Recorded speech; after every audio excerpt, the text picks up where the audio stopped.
And of course, the young man Bejarano justifying the promoter's confidence in him that he's got an awful lot of potential as he looked impressive indeed. Still to come later this evening, the main event, Roy Jones Jr., the man who is considered the most gifted fighter in the world, taking on Julio Gonzalez, fighting him in his own backyard. Gonzalez was the first to arrive this evening at 6 p.m. Pacific time, counting on a large contingent of support. Gonzalez residing just 45 miles south of Los Angeles in Huntington Beach, California, said he has got the courage and the determination to beat Roy Jones this evening. And about 15 minutes after Gonzalez arrived, in came Roy Jones Jr. Do things, you know what I'm saying? Right now, I got to take time. I got to take time out to say, you know, I'm very, very pleased with the job we did with that video. That was tough. That was a plus. So since y'all hooked me up like that, I'm going to try to hook y'all up tonight. And Roy is as animated as I have seen him before a fight, fully mindful, as he says, that he is fighting on stage here in Hollywood, California, and he wants to deliver a performance that gets excellent reviews.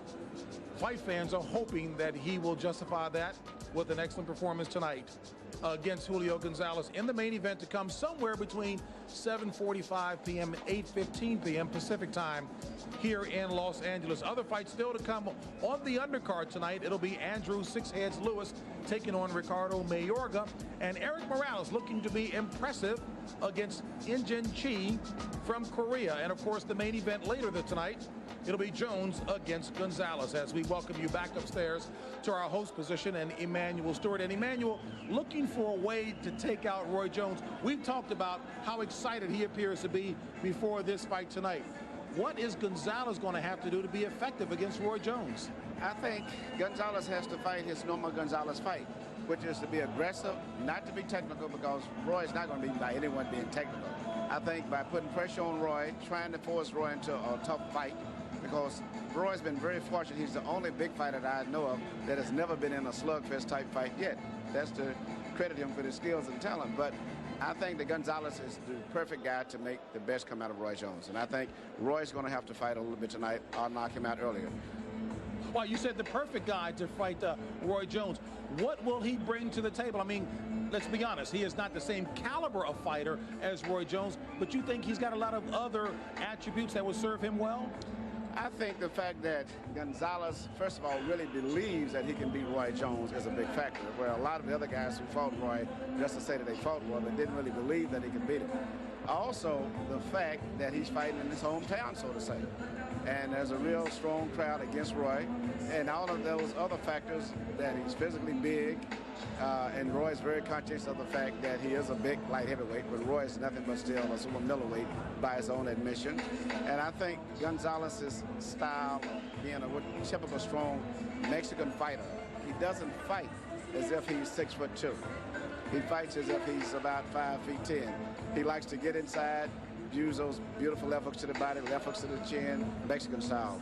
And I think Roy's going to be in for an interesting fight. We will explore that tactic that Gonzalez plans to use against Roy a little bit later as well when we get toward the main event. All right, fight fans will definitely want to mark this date on the calendar.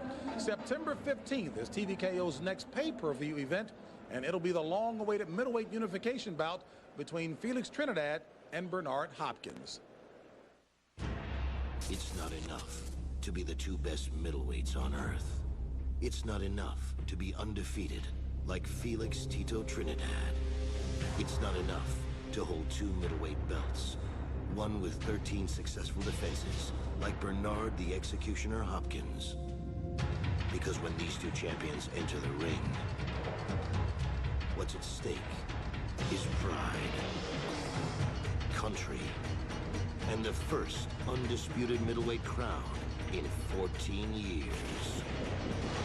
Trinidad versus Hopkins. And then there was one. Saturday, September 15th, live on pay-per-view.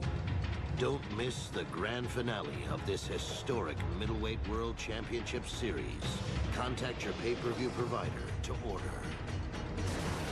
Two great champions. Only one place in history. That is expected to be an outstanding fight. Again, Hopkins and Trinidad. And Roy Jones says that he's excited because he wants the winner of that one. But before that, he's got to take on Julio Gonzalez. That coming up later in the main event here at Staples Center. All right, coming up next, it'll be Andrew Six Heads Lewis, the first guy from Guyana to hold a world title. He'll be taking on Ricardo Mayorga, who says that he thinks that Lewis is an embarrassing fighter. Well, I think he'll find out a little different. And keep this in mind, Lewis, as fast as he is in the ring with his hands, I think he actually talks a little faster than he delivers punches. Back downstairs ringside to Fran Charles. Fran? All right, JB, and I actually concur with that assessment. Let's take a look at the tail of tape for this championship welterweight bout between Lewis and Mayorga. There you see Mayorga, 3 years younger than Lewis. Lewis enjoying the 3.5-inch reach advantage. Both fighters making weight, and both fighters, when they stepped on our unofficial scales, weighed in at 155 pounds. Now let's send it over to our unofficial ringside scorer, Harold Letterman, for the rules of the bout. Okay, the Andrew Six Heads Lewis Ricardo El Matador Mayorga fight is scheduled for 12 rounds using the unified rules of the Association of Boxing Commissions. There is no 3 knockdown rule. Only the referee can stop the fight. You go to the scorecards on a cut caused by an accidental butt after 4 rounds have been completed, and you cannot be saved by the bell in any round, including the 12th and final round. Fran. All right, Harold. Andrew Six Heads Lewis putting his undefeated mark on the line, 21-0-1 with 19 knockouts. Lewis making his 2nd title defense. And across the ring is Ricardo Mayorga.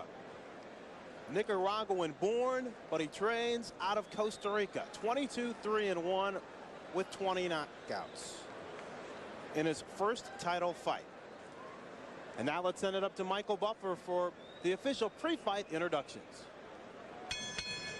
Ladies and gentlemen, Top Rank and Square Ring, in association with your King of Beer, Budweiser, present the first of 3 World Championship bouts this evening, sanctioned by the California State Athletic Commission. The 3 judges assigned to ringside for this contest, scoring it on the 10-point must system, will be Chuck Hassett, John Shorley, and Albert Walensky.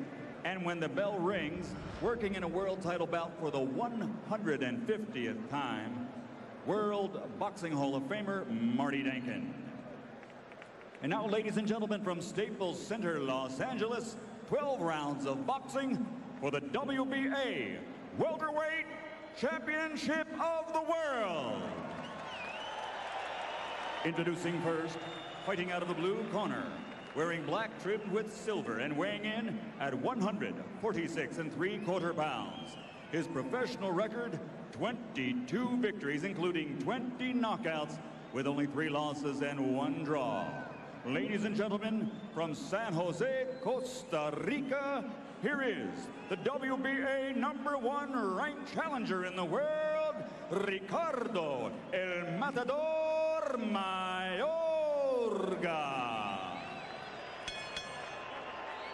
And his opponent across the ring, fighting out of the red corner, wearing red, trimmed with blue, and weighing in at 147 pounds. His professional record, 21 victories, including 19 knockouts without a loss and 1 draw. From Brooklyn, New York, presenting the reigning and defending undefeated WBA welterweight champion of the world, Andrew Six Heads Lewis.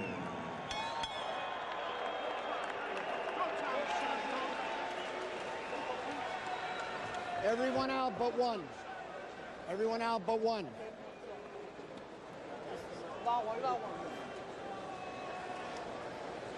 Let's behave ourselves.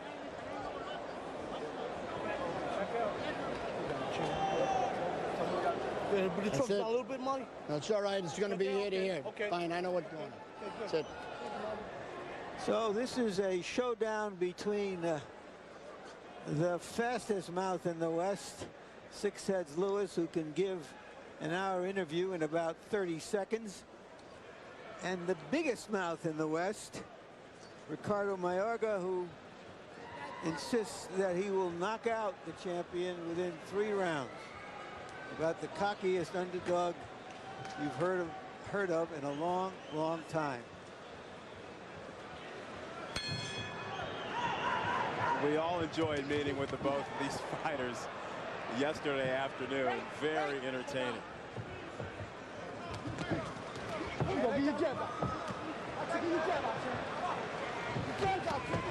Lewis in the red trunks, the southpaw.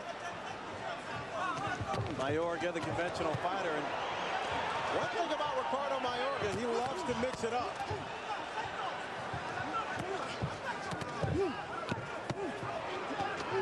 Pick it up. Lewis clearly the more skillful boxer puncher, looking for openings as Mayorga wings shots. Step back. Limpio.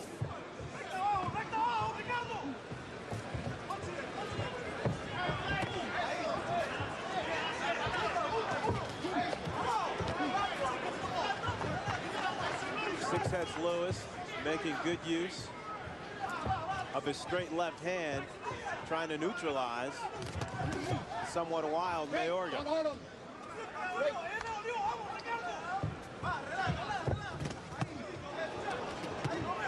Two good left hands by Mayorga.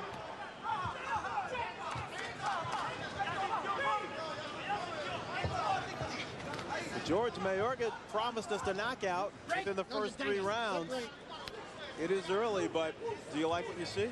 Well, with Lewis, you got to do more than just punch. You just can't say you're going to be in and try to knock this guy out. You got to have a system already pre-planned. You got to execute it, and it's going to take 2 or 3 rounds to do it. But winging hard shots at him, that's the wrong approach.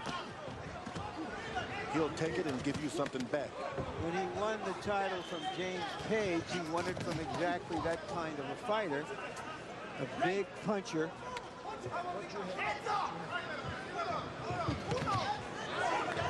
Who did not have a sound boxing style, just like Mayorga. Knocking Page out in the 7th round.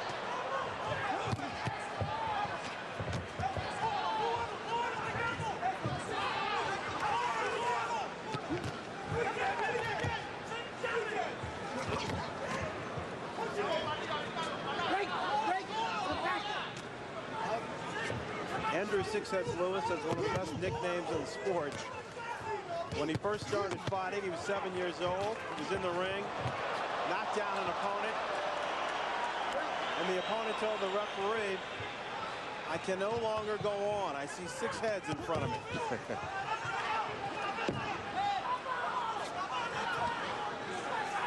Once again, when we're in Ricardo Mayorga's corner, we will hear Ray Torres doing the interpreting. You gotta fucking listen, man. You gotta fucking listen. We asking you for jabs, we gotta box. We told you this guy's dangerous the first 3 rounds. You understand me? No. Listen to me. Fuck that you win the fight. Listen to me. You gotta get your jabs out there. You gotta be loose, man. You understand? You wanna dance? Come on, you gotta be loose. You understand? Be loose. Don't get hit no more. Don't get hit no more. You're too tight. You're too tight. You gotta relax, man. Relax. You're too tight. When you hurt him, you got it. Throw the cross and hit him and knock him out. That's what you got it. When you hurt him. Lewis trying to answer fire with fire. Got caught with a couple of good left hands midway through the round, and then a good right hand later, and that's why his corner was so exercised. And now a left hand.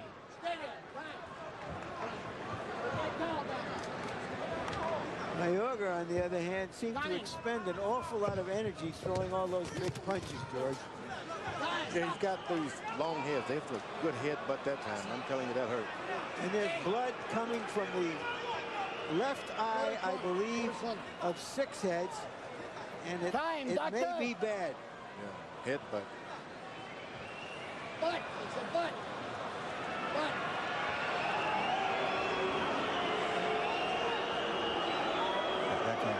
It's all over? It's all over.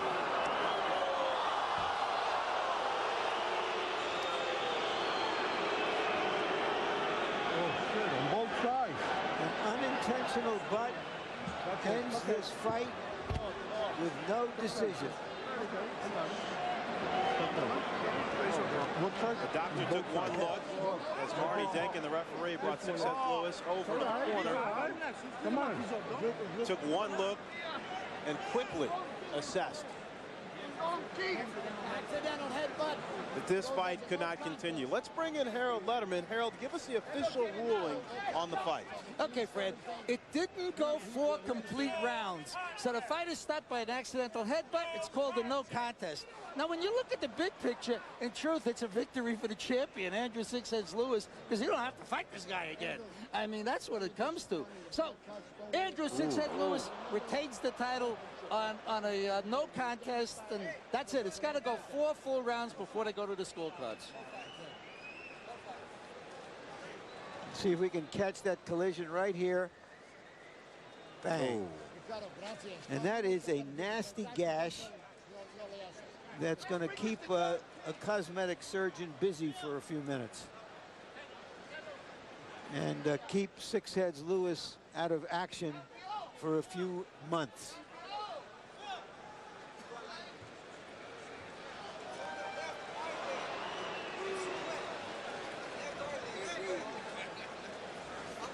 Clearly no way Lewis was going to continue after that cut. Well, Mayorga did promise us the fight would end within 3 rounds. He just didn't specify how it would happen.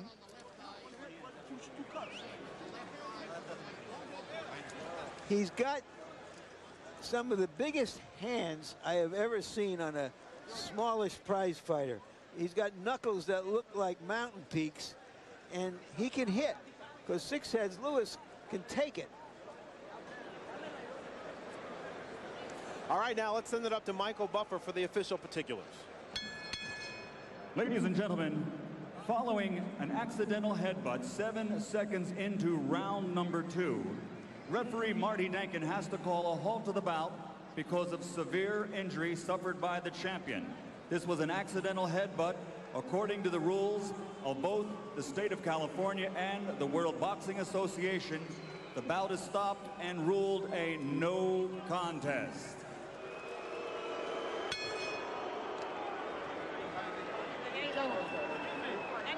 Ladies and gentlemen, it's always safety first. A round of applause. All right, so there you have the officials for Michael Buffer. Larry, let me bring you in here for a second. You mentioned this is going to take a couple of months before 6 Heads Lewis can regroup, but what does this mean, if anything, for his desire to step inside the ring with Shane Mosley? Well, there is a December date in which Shane Mosley may defend his welterweight championship, and 6 Heads Lewis is one of the proposed challengers. It's possible that he won't be available for that, but I think the way cosmetic surgeons work today, within a couple of months he'll be ready to go back in the gym, and if they can come to terms, that fight might happen, or else Vernon Forrest would be the leading candidate to fight Mosley. All right, let's take a look at the final punch stat numbers. This fight that was stopped in the second round, called the no contest, and there you see both fighters throwing exactly the same number of punches. 56 of Mayorga's 59 shots were power shots, but only 15 landed. So clearly a disappointed Lewis. But he will have time to regroup and think about his future. All right, let's send it back up to our host position and James Brown. All right, Fran, thank you very much. And as Emmanuel Stewart pointed out, although there is no decision in this fight, both fighters do get paid. And, of course, 6 Heads Lewis retains his title. Yet to come later, it'll be the man recognized as the only undisputed champion in boxing, Roy Jones Jr., taking on Julio Gonzalez. That will be coming up later this evening in the main event right